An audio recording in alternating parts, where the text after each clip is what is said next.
आज की जो हमारी क्लास है ये क्लास 10th की जियोग्राफी की तीसरे चैप्टर की फर्स्ट क्लास है, जिसके अंदर हम जल संसाधन को डिस्कस करेंगे। और ये एक इम्पॉर्टेंट चैप्टर है एग्जाम के पॉइंट ऑफ व्यू से। इस चैप्टर के अंदर करते करते हम इसकी एक्सप्लेनेशन को तो देखेंगे ही देखेंगे, साथ ही एमसीक्यू के फॉर्म में 2 मार्क्स में और साथ ही साथ में 4 मार्क्स में या फिर 5 या 6 मार्क्स में आपके कितने क्वेश्चन आ सकते हैं, उन सभी क्वेश्चनों को भी हम डिस्कस करने की कोशिश करेंगे। वीडियो कई पार्ट्स में रहेगा ताकि आप लोग अच्छी तरीके से समझ पाएं और आप इसका उत्तर पेपर में लिख पाएं। सबसे पहले चैप्टर का नाम क्या है? जल संसाधन। तो जल संसाधन, जैसा कि मैंने आप लोगों को बताया, संसाधन पहला चैप्टर में भी संसाधन था, दूसरे चैप्टर में भी। संसाधन क्या होता है? संसाधन आपके समाज में, आपके पर्यावरण में प्रत्येक वो वस्तु है जो क्या करती है, हमारे जीवन को आसान बनाती है। प्रत्येक वे वस्तु जो हमारे जीवन को क्या करती है, आसान बना देती है। आसान क्या क्या बना देती है? फॉर एग्जाम्पल के तौर पर, जैसे यहाँ पर हमको इस चैप्टर के प्रोस्पेक्टिव में समझना है तो जल जल हमारे जीवन को कैसे आसान बनाती है, जल हमारे जीवन को कैसे फायदा पहुंचाती है। तो सबसे पहले पानी पीने के योग्य। पानी पीने, देखो हमने संसाधन की परिभाषा पढ़ी, हर एक चीज जो हमारे लिए आवश्यक है या फिर जो हमारे काम को आसान बनाती है। हमारे जीवन को जीने में जल की बहुत महत्वपूर्ण भूमिका है। तो जल एक संसाधन है, एक तो इस रूप में। दूसरा, हम घरेलू कार्य करते हैं, जैसे कपड़े धोना, नहाना, घर की सफाई करना या और कुछ करना, घर के अंदर के काम या घर से जुड़े काम, तो वो हमारे क्या कहते हैं, घरेलू काम में आ जाएगा। उस यूज में भी संसाधन के रूप में आता है। देखो हमें बहुत बार गर्मी लगती है, हम नहा भी लेते हैं, तो वो भी संसाधन के रूप में। इसके अलावा हम कृषि करते हैं, खेती बाड़ी। पहले ज़माने में ऐसा होता था कि हम वर्षा पे निर्भर होकर खेती करते थे, बारिश आएगी तो खेती बाड़ी होगी। लेकिन आज के ज़माने में जनसंख्या बहुत ज़्यादा बढ़ गई है, हम केवल वर्षा पे निर्भर होकर ही खेती बाड़ी नहीं कर सकते। इसीलिए हमने सिंचाई के साधन बना दिए। सिंचाई के साधन का मतलब है कि हमने चाहे तो नहर बना दी, चाहे हमने कुएं बना दिए, चाहे हमने जो है ट्यूबवेल लगा दिए, ऐसे बहुत सारी चीज़ें लगा दी। अब इससे क्या हो रहा है, हम खेती बाड़ी कर पा रहे हैं आसानी से, और ये भी हमारे एक संसाधन के रूप में यूज हो रहा है। जल संसाधन का यूज आज के ज़माने में हम किस रूप में कर रहे हैं? जैसे फॉर एग्जाम्पल बांध बना दिए बड़े बड़े, इन बांधों पे क्या किया जा रहा है? बिजली का उत्पादन किया जाता है। इन बांधों के अंदर क्या किया जा रहा है? बिजली का उत्पादन। इन बांधों में क्या किया जा रहा है? ऐसे क्षेत्रों में पानी भेजा जा रहा है बांधों से जहाँ पर जल नहीं है, जहाँ पर नदियाँ नहीं है, जहाँ पर खेती लायक जमीन तो है पर खेती नहीं है, तो नहरों के माध्यम से वहाँ पर पानी भेजा जा रहा है। ऐसी जगहों की जल आपूर्ति की जा रही है। तो जल संसाधन हमारे लिए इस प्रोस्पेक्टिव से भी इम्पोर्टेंट है। जल संसाधन, देखो बिजली बनाने के अलावा आज जल संसाधन हमारे परिवहन के रूप में भी यूज होता है। देखो जल परिवहन के रूप में कैसे होता है? एक तो देश के अंदर होता है, देश के अंदर होता है, और एक होता है देश के बाहर। देश के अंदर कहाँ कहाँ होता है? तो देश के अंदर एक नदी, जैसे फॉर एग्जाम्पल गंगा नदी हो गई, है ना, इधर कुछ लोग रहते हैं, बीच में से नदी बह रही है, और इधर कुछ लोग रहते हैं। अब यहाँ के लोगों को यहाँ जाना है तो या तो वो पुल का सहारा ले, लेकिन पुल टूट जाता है तो कई बार नाविक जो होते हैं वो क्या करते हैं, जैसे फॉर एग्जाम्पल पुल पे भी कई बार वो लग जाता है जाम। पुल ऐसे थोड़ी है कि बहुत बड़े बड़े बनाए जाते हैं, आज के ज़माने में बन रहे हैं ना, पहले ज़माने में नहीं बनते थे। पहले नॉर्मली ऐसा बनता था, ना तो हम ज़्यादा भारी व्हीकल ले जा सकते उस पर, ना ज़्यादा सामान ले जा सकते, बस नॉर्मल पीपल लोग आ जा सकते थे। तो अगर भारी हमें कोई सामान ले जाना होता था नदी के एक पार से दूसरे उस पार, तो हम क्या करते थे, नाव का सहारा लेते थे, नाव पे अपना सारा सामान लाद देते थे, नाव वाला उसको उस पार ले जाता था, फिर यहाँ पर वो सामान हमारा उठाकर जो भी पर्सन है वो लेके चला जाता था। तो हम इस तरीके से जल का उपयोग जो है परिवहन के रूप में भी करते हैं। तो दुनिया भर में अलग अलग जगहों पर जल को अलग अलग आवश्यकताओं के अनुसार लोग यूज करते हैं, और इस तरीके से ये हमारी जरूरत को पूरी करता है। इसीलिए हम कह सकते हैं जल एक क्या, एक संसाधन है। आप सभी को ये क्लियर होना चाहिए कि किसी प्रकार से देश के अंदर जैसे एक नदी से दूसरी नदी तक व्यापार होता है, ऐसे ही विदेशों में दुनिया भर में व्यापार होता है। दुनिया भर की कंपनियां अपना जो अधिकतर व्यापार है वो समुद्र के रास्ते ही करती है, हवाई जहाज के रास्ते नहीं करती। हवाई जहाज के रास्ते होता है व्यापार, जैसे दवाइयों का होता है, या जो महंगी महंगी चीज़ें जिन्हें समय से पहुंचाना है, जो जल्दी खराब हो सकती हैं, उन लोगों को, उन चीज़ों को हवाई जहाज से एक जगह से दूसरी जगह ले जाया जाता है, नहीं तो अधिकतर चीज़ों को जल से ही एक जगह से दूसरी जगह ले जाया जाता है। अब यहाँ पर देखो क्या है, दुनिया में पानी की कुल मात्रा 96.5% समुद्र के रूप में मौजूद है। यानी अगर पूरी दुनिया में जितना भी पानी है उस पानी को देखें तो 96.5 यानी 96.5% पानी समुद्र में। अब 100 में से कितना बच गया बोलोगे भैया? 100 में से 3.5% लगभग बच गया, 3.5% बच गया। ये लगभग 3.5% पानी जो है ये हमारे जो है झरनों में, पहाड़ों पर, इन जगहों पर है। और इसमें से भी केवल 2.5% ही केवल पीने लायक है, मीठा पानी है। ठीक है भाई, जो हमारे पीने लायक है। और भारत में वैश्विक वर्षा, यानी विश्व में जितनी, पूरी दुनिया में जितनी वर्षा होती है उसका 4% भारत में होता है। और ध्यान रखना है, पूरी दुनिया में सबसे ज्यादा बारिश जो है ना वो भी भारत में ही होती है। भारत में एक राज्य है जहाँ पर है, जिसका नाम है मेघालय। मेघालय में एक जगह है जिसका नाम है मानसिन राव। मानसिन राव, मानसिन राव, ये जगह है। यहाँ पर सबसे ज्यादा बारिश होती है और पूरी दुनिया का लगभग 4% पानी जो है बारिश यहाँ पर होता है। पानी की प्रति व्यक्ति उपलब्धता के मामले में दुनिया में 133वां स्थान है। आप बोलोगे भैया हमारे देश में इतनी बारिश है, इतनी नदियां हैं, तभी भी 133 नंबर पे पानी उपलब्ध होने में आता है, क्योंकि हमारे देश की जनसंख्या बहुत ज्यादा है। वर्तमान समय में 150 करोड़ से भी हम ज्यादा हैं, और हमारी केवल दिल्ली में इतने लोग रहते हैं, जैसे इजराइल के पूरे देश में भी नहीं रहते। तो वहां पर क्या है कि प्रति व्यक्ति जल की उपलब्धता ज्यादा है, और हमारे देश में प्रति व्यक्ति जल की उपलब्धता क्या है, बहुत ही कम है। इसीलिए हर व्यक्ति को जल मिले, ऐसा अगर हम देखें तो पूरी दुनिया में 133 नंबर पे हम। इसके बाद कह रहा है ऐसी आकांक्षा व्यक्त की जाती है, यानी ऐसा अनुमान लगाया जा रहा है कि 2025 तक भारत के बड़े हिस्से पानी की कमी वाले क्षेत्र में शामिल हो जाएंगे। यानी 2025 तक बहुत सारे भारत के ऐसे हिस्से हो जाएंगे जहां पर जल की कमी हो जाएगी। आज देखो सरकार क्या कर रही है, हैंडपंप जो लगाते हैं, यानी बर्मा जिसे बोलते हो आप, उस पर रोक लगा रही है। सरकार जो है समरसीवर पे रोक लगा रही है, सरकार कुएं खुदवाने पे रोक लगा रही है, अब सरकार ट्यूबवेल लगाने पे भी रोक लगा रही है। अब बोलो ऐसा क्यों कर रही है सरकार? सरकार हाँ, क्योंकि जमीन के अंदर जो मीठा पानी है, जो स्टोर वाटर है, वो खत्म हो जाएगा। इसीलिए सरकार क्या कर रही है कि अब घर घर पानी का कनेक्शन दे रही है खुद ही, और वो समय से पानी देती है कि सुबह 2 घंटे आएगा, 2 घंटे में जितना हमें पानी भर के रखना है अपना रख लो, पूरा दिन यूज करो। शाम को 2 घंटे आएगा या 2 दिन बाद आएगा, जितना भी पानी है उसको आप भर के रख लो, ताकि जल क्या हो कम बर्बाद हो, ताकि जल क्या हो कम बर्बाद। दिल्ली जैसा इलाका देखो, बहुत सारे ऐसे इलाके हैं जहाँ पर जल की क्या हो चुकी है, कमी हो चुकी है, ज्यादा जनसंख्या में लोग रहते हैं। इसके अलावा ज्यादातर मामलों में पानी की कमी जो है अति शोषण, अत्यधिक उपयोग। अब पानी की कमी क्यों हो रही है? क्योंकि हम बहुत ज्यादा उपयोग कर रहे हैं। नहाना 1 बाल्टी से चाहिए तो 4 बाल्टी से नहा रहे, कपड़े 1 बाल्टी से धोना चाहिए तो 4 बाल्टी से धो रहे। तो पानी जितना हमें यूज करना चाहिए उससे ज्यादा हम यूज कर रहे हैं, अत्यधिक उपयोग कर रहे हैं, इसीलिए खत्म हो रहा है जल। दूसरा, पानी को बहुत ज्यादा हम गंदा भी कर दे रहे हैं, इस वजह से पानी की क्वालिटी खराब हो जा रही है। तो मैंने कुछ दिनों पहले कहा था, हम दिल्ली में रहते हैं और दिल्ली में एक नदी है जिसका नाम है यमुना। इस यमुना नदी के ऊपर एक ब्रिज है जिसे बोलते हैं सिग्नेचर ब्रिज, आनंद विहार से पहले। आप जाओगे भी, नया सिग्नेचर ब्रिज बना है, ज्यादा पुराना नहीं है, 3-4 साल 5 साल ही हुए हैं। आप इस ब्रिज पे जाओगे तो इस ब्रिज के 2 हिस्से दिखेंगे आपको, एक तो उल्टे हाथ पे दिखेगा और एक सीधे हाथ पे दिखेगा। जो उल्टे हाथ पे इधर जो है बलसवा और ये क्या कहते हैं वजीराबाद, इसका नाला पूरा का पूरा जा रहा है, ये नाला जाकर इस यमुना नदी में ही मिल जाता है। और जो इस ब्रिज के इस तरफ का हिस्सा है, यहाँ का जल देखोगे पूरा काला काला दिखेगा, और इधर का साफ आपको दिखेगा। आप देख जाओगे तो आप इस चीज को नोटिस कर लेना। ये काला काला जल जो है हमारे पीने योग्य नहीं है, लेकिन ये पीने योग्य हो सकता था अगर हम इस नाली को इसके अंदर नहीं डालते। तो जल की उपलब्धता जो है वो खराब हो रही है, जल जो है उसके गुण खराब हो रहे हैं। और ऐसा देखो, एक तो नालों की वजह से हो रहा है, दूसरा कई लोग क्या करते हैं अपनी फैक्ट्री में, देखो फैक्ट्री में बहुत सारे केमिकल का यूज होता है, जिसे हिंदी में बोलते हैं रसायन, और उन रसायनों को भी क्या करते हैं लोग जलों में प्रभावित कर देते हैं, और इसीलिए क्या हो जाता है वो गंदा हो जाता है। एग्जाम्पल मैं आपको देता हूँ, आप सोचो घर में हम जिस पानी को यूज करते हैं, चाहे मुंह धोने के लिए, कुल्ला करने के लिए, नहाने के लिए, वो पानी साफ होता है कि गंदा होता है? बताओ आप ईमानदारी से। तभी साफ होता है, इतना साफ होता है कि हमारे शरीर के लिए नुकसानदायक नहीं है। लेकिन वो पानी जैसे ही नाले में जाता है तो क्या होता है? काला हो जाता है। क्यों गंदा हो जाता है? क्योंकि नाले के अंदर जो है वो गंदगी है, और जब साफ पानी भी उसमें जाएगा तो वो भी गंदगी हो जाएगी।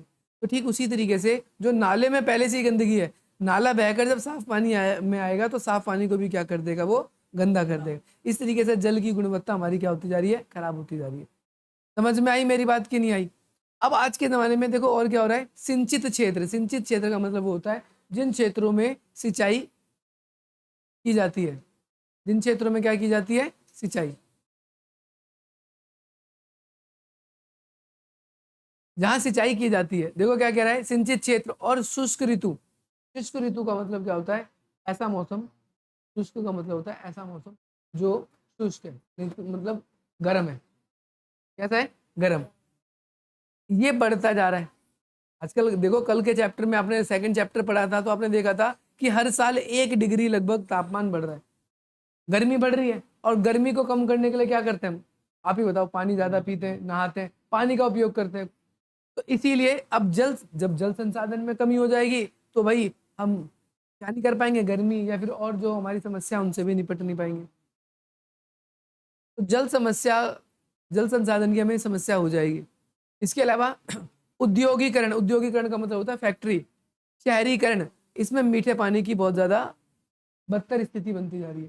शहरों में देखो क्या है, लोग सप्लाई का पानी पीते हैं अधिकतर, सबके घर तो आरओ लगा नहीं है, कुछ जो उस खर्चे को अफोर्ड कर सकते हैं आरओ को, वही तो सबके लोग सप्लाई का पानी पी रहे हैं। और आपको सबको पता है सप्लाई का पानी जो सरकार की तरफ से दिया जाता है वो गंदा भी हो सकता है और वो साफ भी हो सकता है, ये डिपेंड करता है। देखो कई बार गंदा पानी आता है, कई बार साफ, तो इसकी वजह से बहुत सारे लोगों को साफ स्वच्छ जल नहीं मिल पाता, और स्वच्छ जल नहीं मिल पाता जिसकी वजह से लोग क्या पड़ जाते हैं, बीमार पड़ जाते हैं, हैजा, डायरिया, पेट में इन्फेक्शन होना, ऐसी अलग अलग तरह की बीमारियां हो जाती है।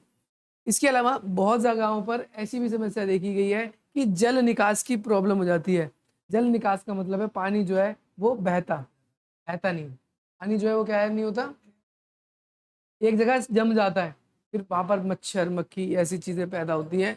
औद्योगिक कचरे, रसायन, कीटनाशक, कृषि में प्रयुक्त होने वाले उर्वरक, जैसे आजकल जल की मात्रा में भी क्या कर रही है, खराबी कर रही है। तो आपसे पूछेगा जल के गुण क्यों खराब हो रहे हैं, क्वेश्चन आता है यहाँ से, इंपॉर्टेंट है ये कि जल की मात्रा क्यों खराब हो रही है, जल की मात्रा क्या हो रही है, क्यों खराब हो रही है। तो आपको याद रखना है, जल में आजकल हम घरेलू कचरा, गंदगी, प्रदूषण का, औद्योगिक कचरा, रसायन, कीटनाशक सब कुछ मिला देते हैं, जिसकी वजह से हमारा जल जो है वो खराब होता जा रहा है। पहली शताब्दी ईसा पूर्व इलाहाबाद में जो है श्रृंगेश्वरपुर गंगा नदी में बाढ़ के पानी को संरक्षित करने के लिए उत्कृष्ट जल संग्रहण तंत्र बनाया गया था। यानी पहले गंगा नदी में बनारस में एक ऐसा सिस्टम बनाया गया जिसमें एक आ गया कि भैया नदी में बाढ़ नहीं आएगी, पानी भर जाएगा ना ज़्यादा तो वो पानी इसमें जमा हो जाएगा लेकिन बाढ़ नहीं आएगी, इसके बारे में ये 11वीं शताब्दी में भोपाल झील अपने समय की सबसे बड़ी कृत्रिम झीलों में से एक थी, यानी अपने समय में सबसे बड़ी झीलों में से एक थी। डैम क्या होता है, डैम को बोलते हैं बांध, बहते पानी के बीच में एक अवरोध है, यानी पानी बह रहा है, बीच में हमने बांध बना दिया, अब ये बांध क्या करेगा, इस पानी को रोक लेगा और इसके बाद हम इसको अपने हिसाब से आगे भेज सकते हैं, यहाँ जिन क्षेत्रों में भेजना चाहे यहाँ से वहाँ भेज सकते हैं, इधर भेज दो, इधर भेज दो, इधर भेज दो, वापस इधर भेज दो, नहरों के माध्यम से। और फिर इसके बाद में जलाशय, झील या फिर नहरों के माध्यम से हम एक दूसरी जगहों पर भेजते हैं। अगला कह रहे हैं, जवाहरलाल नेहरू ने बांध को आधुनिक भारत का मंदिर बताया। जैसे मंदिर हम क्यों जाते हैं, मंदिर हम जाते हैं अपनी आवश्यकताओं को मांगने के लिए भगवान से कि हमें ये दिला दो, हमारा ये करा दो, ऐसा हो जाए। तो ऐसी पंडित जवाहरलाल नेहरू जी का मानना है कि जल भी हमारे लिए बहुत जरूरी है। अधिकतर लोग खेती बाड़ी करते थे पहले ज़माने में, खेती बाड़ी, तो खेती बाड़ी के लिए पानी चाहिए और पानी जो है बांध के माध्यम से एक जगह से दूसरी जगह जाएगा, बांध के माध्यम से बिजली बनाई जाएगी, यूज़ किया जाएगा। ठीक है, ऐसे हमारे देश में बहुत सारे बांध है, पेपर में आता है बांध के बारे में, मैप में भी आता है। जैसे नर्मदा बचाओ आंदोलन है, टेहरी बांध है, नर्मदा नदी पे बांध बनाया गया था। नर्मदा नदी का पता है क्या होता है, पानी बहता है, पहाड़ों से आता है, बहते बहते बहते बहते क्या होता है, एक समय बाद समुद्र में मिल जाता है और समुद्र में जाके जल कैसा हो जाता है, खारा, वो पीने लायक ही नहीं बचता। तो सरकार का कहना था कि ये पानी तो खारा हो रहा है, इस पानी को बचाने के लिए बीच में क्या बना दो, बांध, और जिन जगहों पर पानी नहीं पहुंच रहा उन जगहों पर पानी भी पहुंचा दो।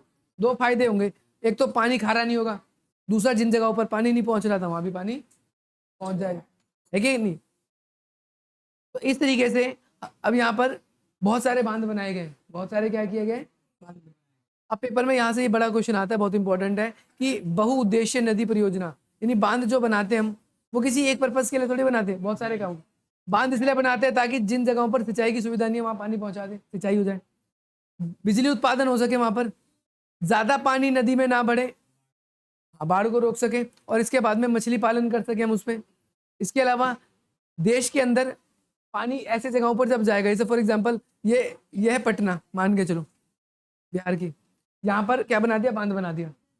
अब इस पटना से हमने बांध बनाकर झारखंड में हमने क्या कर दी, एक नदी या नहर बन निकाल दी, झारखंड जा, अब यहाँ से मुझे झारखंड जाना है, ट्रेन नहीं है, बस नहीं है, तो मैं नाव से भी जा सकता हूँ,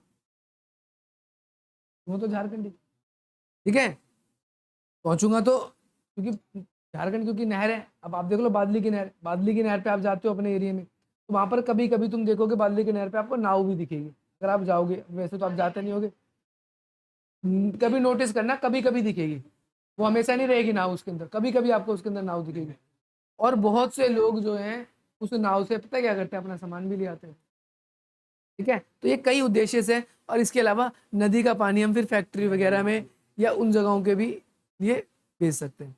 देखो यहाँ पर बताया गया है, अब मैप का एग्जाम्पल है, जैसे हीरा कुंड बांधी है, यहाँ पर टेहरी बांधी है, नागार्जुन बांधी है, तुंगभद्रा नदी है, इसके बाद में सरदार सरोवर बांधी है, जो पेपर में आते आते हैं वो है ये मैप में है। ठीक है भाई, ये पेपर में पूछे ही पूछे जाते हैं, जो मैंने आपको बताया ये मैं, ये याद रखोगे तो याद रखना है।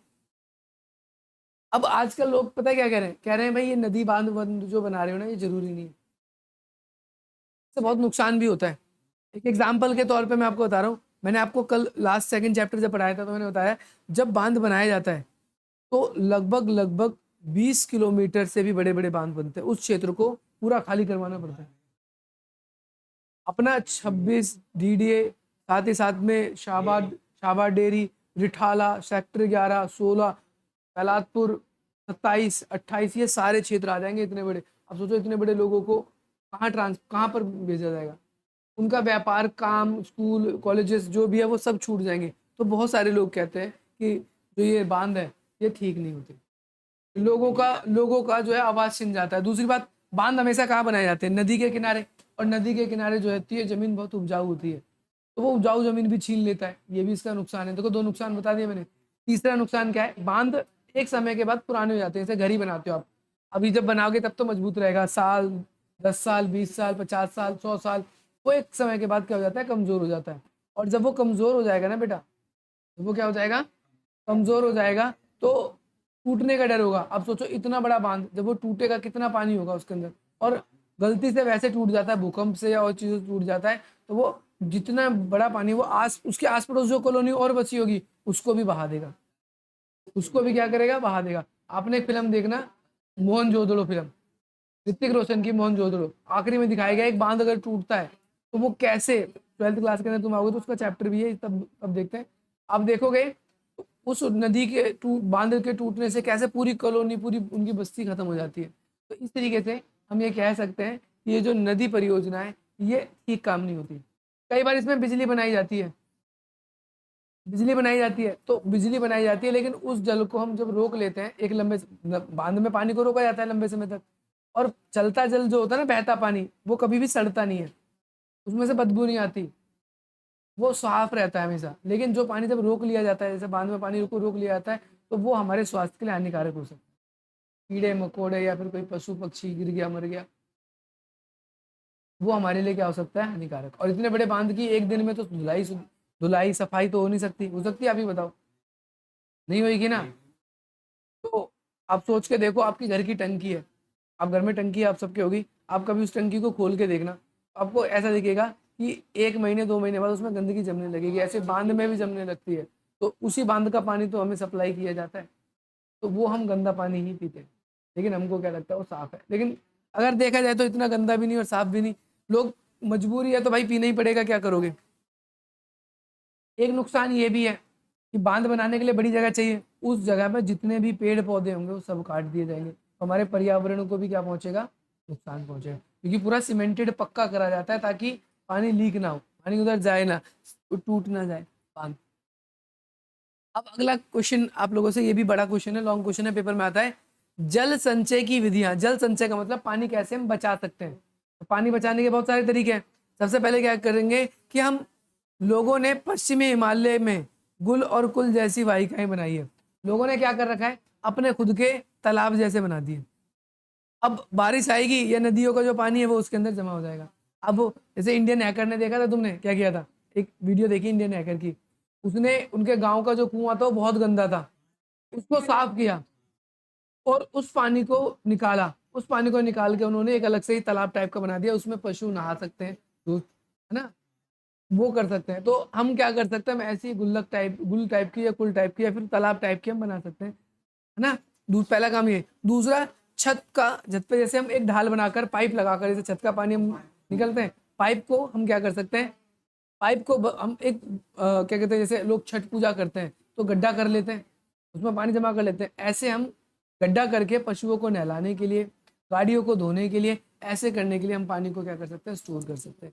सीमेंटेड करके पक्का कर सकते हैं। जैसे आज दिल्ली में मैं बताऊं, जैसे साउथ दिल्ली तुम जाओगे, साउथ दिल्ली वहां पर पानी की दिक्कत है, तो लोग पता है क्या करते हैं पानी की दिक्कत से बचने के लिए? सब तो छत पे टंकी रखते ही हैं, लेकिन लोग बेसमेंट बनाते हैं और बेसमेंट में पानी जमा करके रखते हैं, वो टंकी जमीन से। और जब उनको पानी, जैसे ऊपर की टंकी उनकी खाली हो जाती है, तो बेसमेंट का कनेक्शन मोटर चलाते हैं और वो फिर टंकी में पहुंचा देते हैं। तो इस तरीके से हम क्या कर सकते हैं, छत का जो जल है वर्षा का, वो टंकी, वो हम स्टोर कर सकते हैं। अन्य किसी काम में, से गाड़ी धोना, पौधों में पानी डालना, इन सब जगह पर हम क्या कर सकते हैं, यूज कर सकते हैं। हाँ बेटा, जैसे फॉर एग्जाम्पल समझो समझो, जैसे अभी पानी की, अभी आपका ये घर है, पानी आ रहा है, 2 घंटे पानी आएगा, तो आपने अपनी पहले टंकी भरी, टंकी भरने के बाद में जो समय बच गया, अपने बेसमेंट में मोटर चला दी, बेसमेंट भर गया। अब आपकी टंकी कल को खाली है, तो आपने एक कनेक्शन अलग से मोटर का ऐसा कर दिया कि भैया मैं अब यहाँ का पानी उठाकर सीधा यहाँ डाल सकता, कनेक्शन ऐसा कर दिया। लोग बाग ऐसे करते हैं आज के। इसके अलावा बहुत जगह पर हमने पानी के टैंक बना दिए हैं, उसके जरिए भी। और इसके अलावा कहीं पर बांस के ड्रिम सिंचाई प्रणाली कर रखी है। यानी बांस के ड्रिम सिंचाई प्रणाली का मतलब है कि जैसे नदियों में पानी आता है, बांस को दूसरे बांस से जोड़ दिया, फिर बांस को दूसरे बांस से जोड़ दिया, और पानी यहाँ से आता रहेगा आता रहेगा आता रहेगा पाइप की तरह, और उसको यूज करते हैं लोग सिंचाई के रूप में। आज की जो हमारी क्लास है इतनी रहेगी, बाकी आगे जो भी इंपॉर्टेंट चीज बच गई है उसको हम आगे कंटिन्यू कल की क्लास में करेंगे। वैसे तो कुछ बचा ही नहीं कल, कुछ तो देखो सुनो यहाँ पर, अब कुछ बचा ही नहीं है, प्रश्न उत्तर है इसके, तो प्रश्न उत्तर हम अगली क्लास में प्रश्न उत्तर वाली वीडियो में डिस्कस करेंगे। देखो प्रश्न उत्तर इसलिए मैं अभी डिस्कस नहीं कर रहा हूँ ताकि आप लोगों के एग्जाम टाइम में और भी दोबारा से चैप्टर रिवाइज भी हो जाए। अभी केवल मैं चैप्टर को एक्सप्लेन कर रहा हूँ, और इसके बाद में अभी सब्जेक्ट पूरा खत्म हो गया फर्स्ट टर्म के लिए आज से, कल से हम अपनी हिस्ट्री की क्लास को कंटिन्यू करेंगे।